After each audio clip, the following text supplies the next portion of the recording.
comprenez-vous que, apparemment, la Chine ou la Russie, qui ne sont pas des régimes démocratiques, eux, arrivent à progresser en Afrique? Mais parce qu'ils ne viennent pas avec cette approche-là. Ils ne viennent pas avec cette arrogance, As evidenced in this interview with a Congolese president, for many Africans, Russia and China go together, an anti-Western package. In the Western press, they're presented as the two big threats in Africa. Most recently, we see that exploitation taking form with China and with Russia. China and Russia are also keen to stress their communalities. Both countries work together in BRICS, but the relationship goes far beyond this. In 2024, Foreign Minister Wang Yi proposed both nations would increase their international coordination. It hasn't always been like this. During the Cold War, China and Russia were opposing powers in Africa, pouring weapons into rival insurgency groups. But there are no eternal enemies in international diplomacy, only common interests. So what has brought China and Russia together in Africa? How far do they cooperate on the ground? And will this partnership flourish or fail in the future?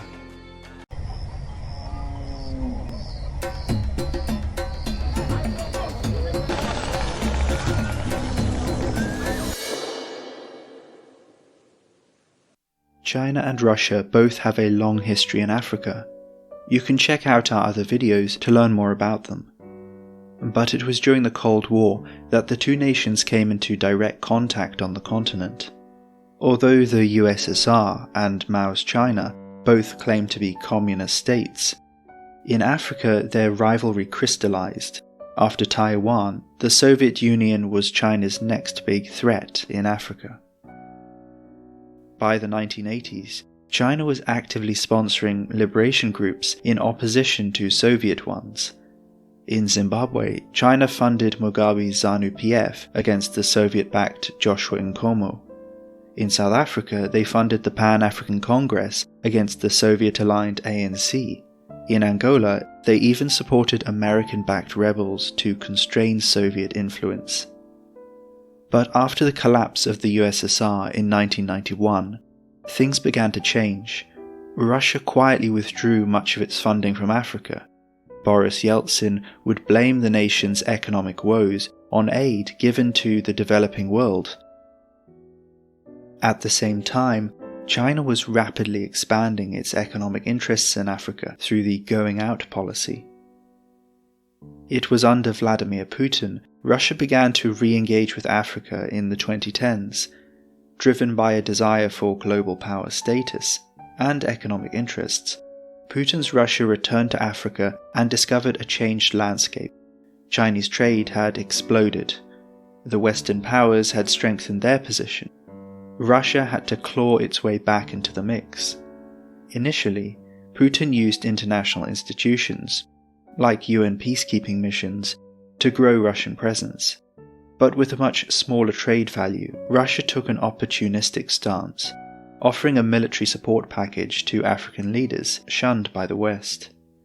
This has frequently brought Russia into competition with France and America, who offer a similar product in West Africa and the Sahel.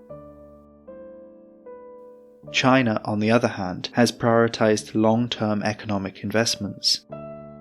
Since there was less of a competitive overlap, China presented itself as an easier ally for Russia in Africa. Beyond Africa, China and Russia have strengthened their diplomatic ties in the 2020s. Russian oil has become an important contributor to the Chinese economy, whilst Chinese cars are a major export to Russia. And as the West brands Putin a pariah, China has become an important friend. In 2023, the Russian International Affairs Council, a state-funded think tank, published an article arguing Russia and China were working well together in Africa. Russia and China respect traditional African values, unlike the ever-changing morals of Western governments. As part of the BRICS group, China and Russia engage with Africa on equal terms. They encourage these countries pursue relationships across the world. This multipolarity gives Africans more agency. Finally, both countries prioritize infrastructure development, Russia investing in nuclear power, and China building dams and railways. The Russian and Chinese visions for cooperation with Africa do not compete, but complement each other. The characterization is that Russia does mostly security and politics, and China does mostly economic investment and trade. In practice, things are a bit messier. Both nations are interested in African minerals for their economies. Russia has tried to grow its own trade with Africa. Chinese projects increasingly rely on private military companies for security. Both nations conduct weapons deals with African states. And although China has tended to focus on the Horn of Africa, and Russia on the West Sahel, there is plenty of geographic overlap between the two states' interests. One way to pinpoint potential areas of conflict is by looking at weapons and security. This shows Chinese weapons deals, Chinese private military companies, and states where there are both. Here are Russian weapons deals, Russia's private military companies, and finally, where there are both. By overlaying the two maps, it's possible to discover areas where China and Russia's Africa alliance might be tested. In the Central African Republic, Russia has used its informal Africa Corps, formerly the Wagner Group, to secure a pro-Russian government. Chinese mining companies have continued their operations, but in 2023 several miners died in a rebel attack. A month later, the company was warned by Russian soldiers there might be another attack. The tip-off only partially eased Chinese concerns. The Russian Africa Corps are rumoured to have links with rebel militia groups. State media in Beijing openly criticised Russia for its use of paramilitaries. They are hard to control and destabilise regions. The situation in CAR triggered a long-running tension between China and Russia in Africa. Russia's tendency to support rebel groups and paramilitaries can undermine China's long-term economic investments. A year earlier, an article by two Chinese academics had criticized the Russian stance. There is no silver bullet in Russia's Africa policy, only actual bullets, they argued. In CAR, China and Russia are uneasy bedfellows, united by their opposition to American hegemony. In Sudan, the situation is a little bit different. Since 2023, Russia has begun planning a military port on the Sudanese coast. This would give its navy access to the Red Sea, something China, America, Japan, and several European states already enjoy in Djibouti. The Port Sudan base would be Russia's first formal military base in Africa. China has been happy to engage with Russia's growing maritime interests in the region.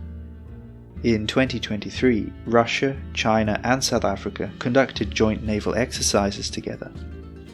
Meanwhile, on the world stage, Sudan has managed to balance its close ties to Russia and China. The government there has condemned Western reports on the treatment of Uyghurs in China, and also voted in support of Russia's war in Ukraine. But China-Russia policy in Sudan still differs on important issues. China has remained a spectator in Sudan's internal conflicts, whilst Russia has actively backed the Rapid Security Force rebels. CAR and Sudan show how differing priorities can create tensions in the China-Russia alliance. Russia's opportunism and informal militarism contrasts with the Chinese focus on soft power and protecting economic assets. And even in countries where they appear to be on equal footing, like in South Africa, the level of trust between the two nations is not equally high. South African diplomats often remark that the Russians ask them what the Chinese are planning, and vice versa. But the ever-present threat of Western hegemony will probably keep China and Russia aligned at the highest level of government for at least the next 2 decades. After all, China and Russia's relationship goes far beyond Africa. In Central Asia, they also negotiate an overlapping sphere. both countries have committed to preventing a return to the Cold War days, and as long as that continues, there will be sweet words at an international level, and a messy mixture of different strategies and goals on the ground. For wily African governments, this offers an opportunity, because by their misalignment, it may be China and Russia are truly practicing what they preach. Their differences open up cracks, through which can be glimpsed a multipolar world, where African states have the freedom to pick and choose. If you enjoyed this content and would like more, please subscribe to the Africa Review on YouTube.